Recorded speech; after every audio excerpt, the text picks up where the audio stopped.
جب تک ان سے گردن سے دبوچ نہیں لیتا تب تک میرے لیے کوئی سکون نہیں رہے گا۔ وہاں پر کہتا ہے کہ سلطان صلاح الدین کو بتائے بغیر کچھ نہیں کیا جا سکتا۔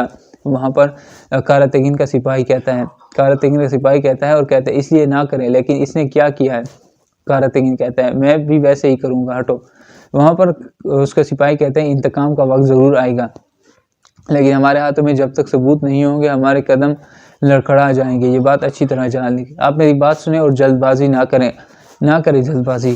وہاں پر کہتے ہیں ہمیں سمجھداری سے کام لینا چاہیے، اگر ہم فیصلہ کریں گے کہ کیا کرنا ہے تو انہوں نے ہمیں شام فضول میں چھوڑا ہے کیا؟ کہ انہوں نے ہمیں شام میں ایسے فضول نہیں چھوڑا ہے۔ پھر ہمیں منظر تبدیل کر کے قدس کا منظر دکھایا جاتا ہے، جہاں پر ہمیں ملکہ ماریہ دکھائی جاتی ہے جو کہ کھڑکی سے باہر دیکھ رہی ہوتی ہے۔ پھر ہمیں دکھایا جاتا ہے کہ وہاں پر لوت گائے بھی آ جاتا ہے۔ لوت گائے کو دیکھ کر ملکہ اس کی طرف جانے لگتی ہے اور کہتی ہے کہ میں شہزادی سبیلہ کے سامنے یہ بات نہیں کرنا چاہتی تھی، لیکن شادی کا یہ اچانک فیصلہ بالکل پسند نہیں آیا مجھے۔ میں دیکھ رہا ہوں کہ آپ کو بہت خوشی ہوئی ہے۔ وہاں پر ملکہ کہتی ہے شہزادی بالیان سے محبت کرتی ہے، ہر کوئی یہ بات جانتا ہے، لیکن اچانک یہ میں نہیں سمجھی تم نے کون سا کھیل رچا ہے؟ اگر ایسا کیا ہو کہ وہ آپ سے شادی پر راضی ہو گئی؟ اگر کیا بات ہے؟ اگر کار شہزادی کو احساس ہو گیا کہ مجھ سے محبت کرتی ہے بس۔ لوت گائے کہتا ہے کیا یہ اتفاق ہے؟ وہ کہتی ہے عین اسی وقت بالیان زندان سے فرار ہو جاتا ہے۔ ہاں تو لوت گائے کہتا ہے اس کی مدد کسی نے کی کوئی نہیں جانتا۔ وہاں پر ملکہ کہتی ہے ہم سب کچھ نہیں جانتے، لیکن قدس کا یہ محل رازوں اور حیرتوں سے بھرا ہوا ہے، زیادہ مت سوچیے، اپنے وقت کا لطف اٹھائیں۔ وہاں پر لوت گائے کہتا ہے معاف کیجیے گا۔ وہاں پر ملکہ بہت زیادہ غصہ ہو جاتی ہے اور اسے دیکھتی ہے کہ وہ تو اپنی منمانی کر رہا ہے۔ ملکہ بہت زیادہ لمبی سانس لیتی ہے اور کہتی ہے کہ تمہیں تو میں سبق سکھاؤں گی۔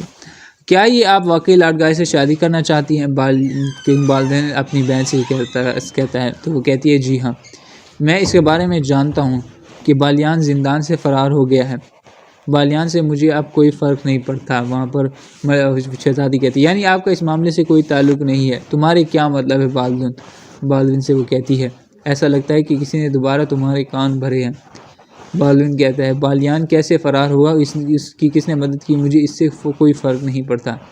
تو پھر وہ بالدین کہتا ہے کہ جب آپ کے بالیان سے محبت کرتی ہیں تو وہ کہتی ہے کہ نہیں، میری صرف ایک خواہش ہے کہ مجھے لاڈ گائے سے شادی کرنے دے۔ وہاں شہزادی کہتی ہے بس۔ وہاں پر کنگ بالدین بہت زیادہ پریشان ہوتے ہیں اور